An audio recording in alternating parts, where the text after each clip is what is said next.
I have this very intense and powerful inner being, and the predominant desire... I want to say something to you about that before you go further. Please. Because it's a good basis to move forward on. When you are really consistently in sync with your inner being, you don't describe it as intense. It just feels normal and like the next logical step. It's only in vibrational variance that you give those kinds of labels to things. So we don't think you mean it quite in that way. Can you say it in another way? I think I'm in constant or considerable connection with my inner being. I have steady awareness of my inner being. I am really aware when I'm in sync and not in sync with my inner being. But your inner being does not feel strong in that comparative sense. Really? Does it? I feel completely at one with my inner being. There. Connection to your inner being feels like the next logical step. You are so often connected and don't know it, because you hear people talk about connection and you form images in your mind that are not accurate. When you are your most peaceful, you are in alignment. When you feel you're most at one with yourself, you are in alignment. When you feel you're most satisfied, you're in alignment. And so we just want to make sure that everyone understands that alignment can feel like tremendous ease. And that ease can move into great excitement, but there's never any tension in alignment. And some of those words that you were using sort of gave a different... Right. And I agree. Sitting up here, I'm aware that I'm definitely a little more tense than normal. I guess I've come to a place on my spiritual journey where I desire that distinct connection with my inner being so much that it's become... I guess I've started to experience some frustration with it. Well, we want to tell you why. And you're wise in recognizing in this moment that you feel a little more tense than usual. And it's because of a lot of eyes on you. There's a sort of awareness.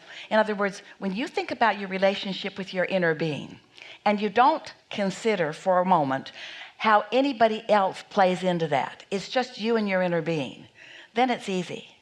But when you are considering being a teacher or being an uplifter or being a bright light in the world or the effect that you'll have on others, then you introduce unnecessary resistance into the equation.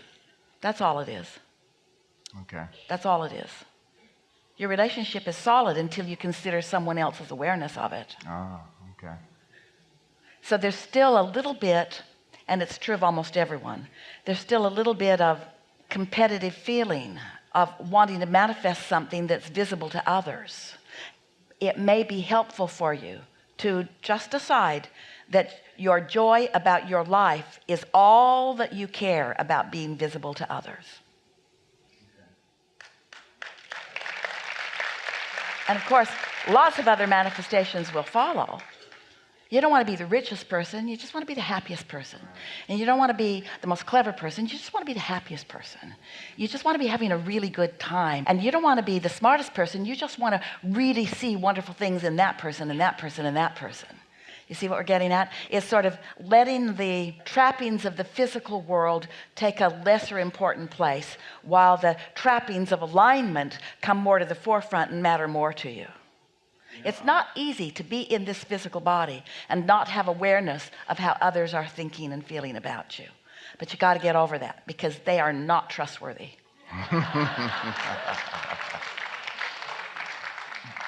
I'll put this in a way that it wants to come out of me. I feel like I'm probably backtracking with a couple of things that we've talked about before, but so my connection with my inner being is pretty easy for me. Yes, most natural thing in the world. My outer life has been very amazing. I've been a very prolific creator. Yes.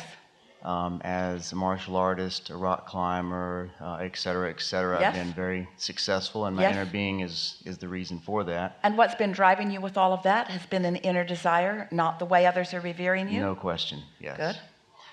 And I'm at the point where I really desire to be more of a spiritual master than another, than a rock climber or car driver or something. Well, they go together. You cannot become or be as you are a spiritual master without mastering everything. You get tuned in and everything you've ever wanted starts being yours.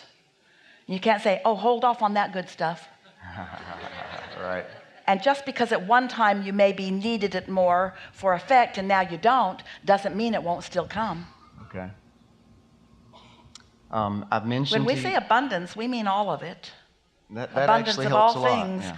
We mean abundance of all things ever wanted. Ever sounds like past, but it isn't. Because if you ever wanted it, your inner being is all over it presently. It's not past. It's in the vortex, and it's being tended to, and law of attraction is responding to it. If you ever wanted it, it's active. Don't you like knowing that? So I mentioned to you last time I spoke with you that my inner being always appears to me as a dragon. And recently I was in Peru. Well, that's a little bit of the reason, not remembering that as such, but what does the dragon represent to you?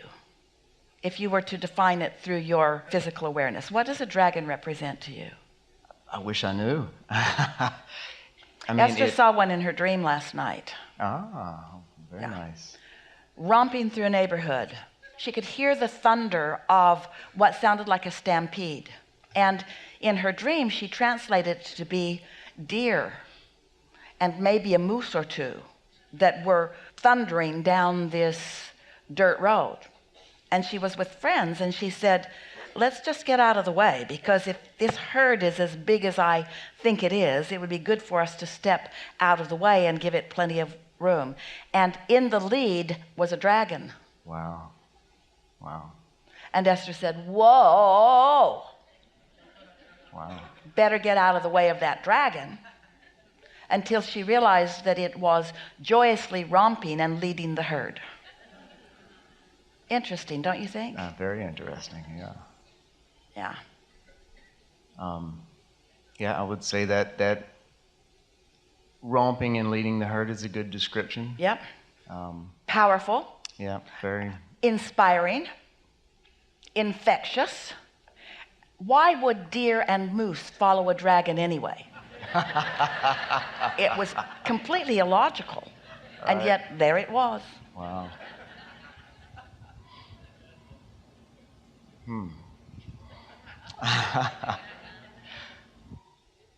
Yeah, I don't know that this will have any correlation to anything, but when I was in Peru, you know, a lot of people go down there to experience the plant medicines that they do.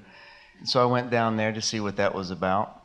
And while everybody else had their visionary experiences of vast sorts, my experience was steadily one thing and one thing only, and that was seeing that dragon inside of me just looking back at me the whole time. Nothing else ever happened. After everything was said and done, I realized that that inner being, that steady part of me, is the part of me that I'm desiring to connect up with in a hopefully a deeper sense. And that seemed to be what that experience was about. Well, it's the reason for Esther's dream in anticipation, her not knowing, but us knowing about this conversation, because your connection to that is so strong that now others are beginning to see it who are in alignment. And so that's why we reflect this back to you in this way.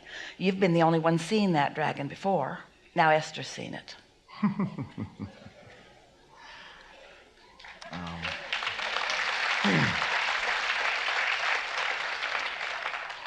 I guess, is there any other advice you'd give to me, myself? I've asked you that question before, but that seems to be what I continue to come back to. We would encourage you not to need anyone else ever to see your dragon. It's enough just knowing that your connection with your inner being is... How do I connect with it more? Because it comes and goes. If I need it, it's always there. But my connection with it comes and goes. And that, yeah, that's probably become a little frustrating as I've gotten to the point where I want that connection to be steady. Well, remember that everything is perceptual. So what does seeing this dragon, what does it mean to you in literal terms? What does it mean to you? Does it mean alignment? Do you have to see it in order to know that you're in alignment? Yeah, just to speak frankly, when that inner being of mine comes through, I become one with it, it becomes one with me. My connection with universal knowledge, experience, ability, all becomes one at that time. But there's a difference in the feeling of being one with your inner being and feeling the lack of it, or a sort of dependency. Just revel in it when it is there. That's why our encouragement to you is to let your connection be represented by so many other things, not just by that visual image. What about the sensational image, which is the predominant thing that I experience, and the thing that I want the most is that energy connection. It's not the visual is irrelevant. Let us give you some words and you see which ones resonate the most with you. Is it a feeling of empowerment? Absolutely. Is it a feeling of power? Absolutely. Well, feel the subtle difference between empowerment and power. Feeling of being invincible? Yes. Is it the feeling of clarity? Yes. So focus upon those emotions rather than on that image, because the dragon means lots of things that connection to your inner being does not mean. Okay, that makes a lot of sense. Really Yeah. good. All right. I wanted to talk about a project that I'm in charge of at work, and it's quite a large project. So it's renovating a hospice, and the target is £7.5 million, and it's over a 3-year period. But those timelines have been set by other people. So I'm interested in that as being one question, that when you talk about goals, so this is a goal that has been set for me. The way I'm rationalising it in my mind is that I'm doing it for myself, and I want to be successful in that. But it depends on how I engage with the community and with businesses in the community, because that's where the money's going to come from. So it is a goal that you would set for yourself. Are you bumping up against something? Is it the timeline that is?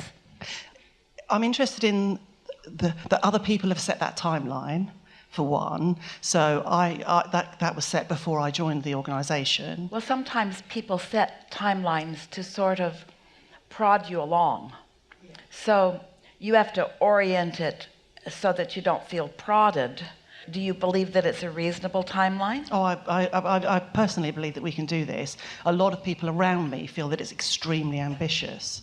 But I personally believe that I can do this. Well, and I can be the leader of that. Only tell the story of knowing that you can do it, and don't introduce into the conversation what others think about it being ambitious, because just talking about that introduces resistance into the equation unnecessarily, especially since you don't have any resistance about it. Yeah, and in the sense that, am I right in thinking that it's in my belief in the success of this? So I'm thinking that I'm doing this for me.